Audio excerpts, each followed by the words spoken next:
Hi, hello there. So what is perception? Perception is a process by which individuals organize and interpret the sensory impressions in order to give meaning to the environment. This could literally can be synchronized that perceptions is how we people or us judge people from their work, from their attitudes, and give a meaning towards how the situations or environment around us. So why is it important of the perceptions?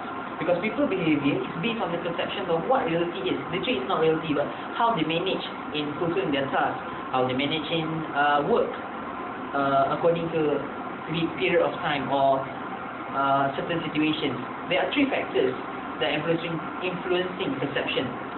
First is the perceiver, which is from their attitudes, their motives, interest, experience, and expectation, what we expect from the people.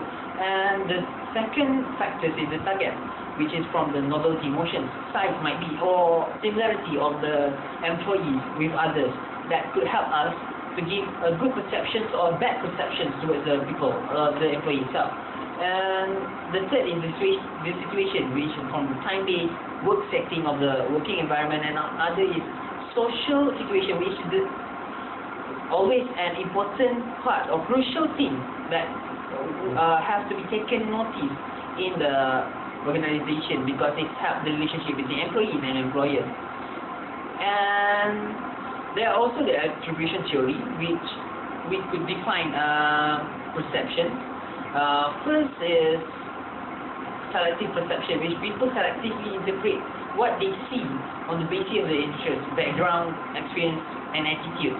Then the halo effect, drawing a general impression about individual on the basis of a single characteristic. And then for the last is stereotyping. This is judging with someone on the basis of one perception, with this from one perception of the group to which that person belongs.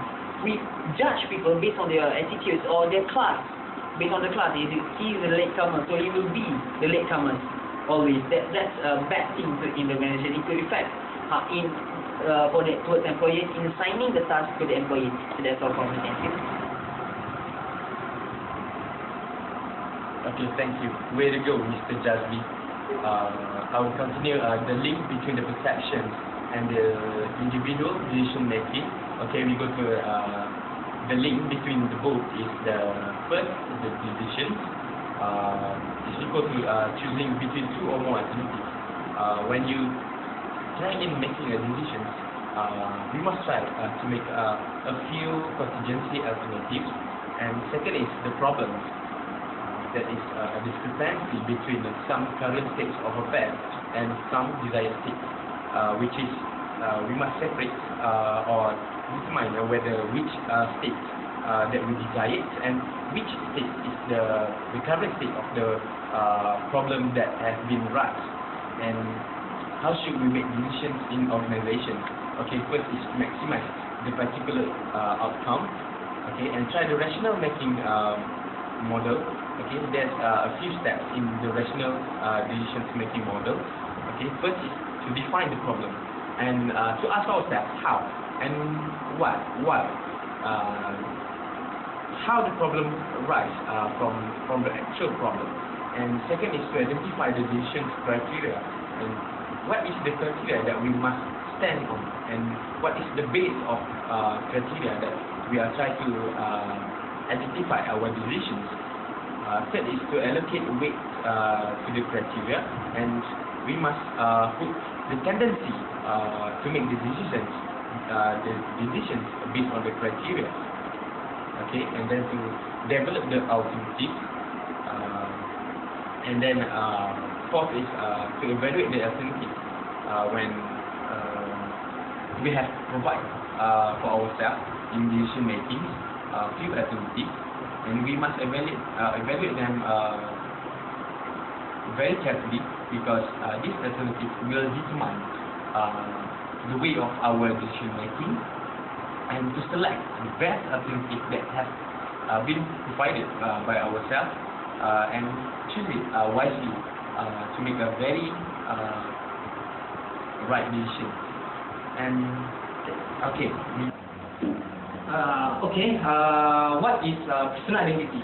Personal identity is about the characteristic in ourselves it is about something in ourselves which is not very known. Personal identity is all about the characteristic in ourselves. Basically, it is the behavior in ourselves which is only known by ourselves.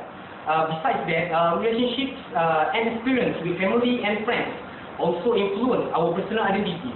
It is because if we have a good relationship with our friends or family, and we have a memory with them, happy memory with them, it will contribute to good and positive things in our personal identity. Okay, for example,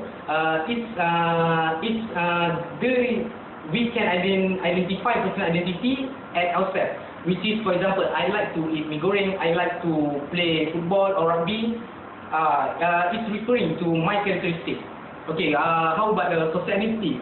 Social identity is related to how we identify ourselves in relation to others according to what we have in common. For example, we can identify ourselves according to religion or where we are from. For example, I'm from Selangor, I am Malaysian, and I'm a USM student. Social identity can provide people with a sense of self-esteem and framework for socializing, and it can influence their behavior. Personal identity is tied to the personal self, while social identity is tied to the collective self. Social identity acts as a member of a group rather than as an individual. Okay, thank you.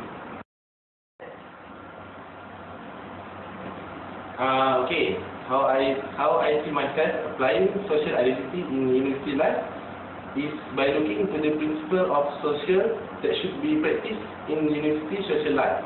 Okay, as you can see, studying in the university is not only to be excellent in the academic aspect, but also for personal circulation and to teach us on how to live with other people. Okay, studying in the university needs us to interact with other people, which is important in order to build a good relationship with other people. Okay, for example,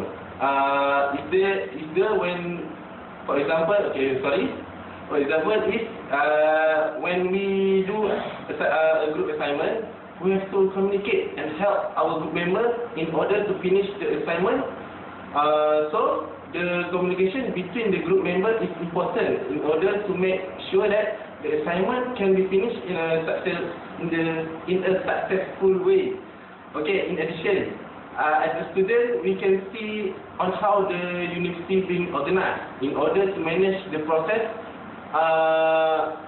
in the running of the organization. As an example, in every college or university that has various departments which have specific roles in order to run the university activity.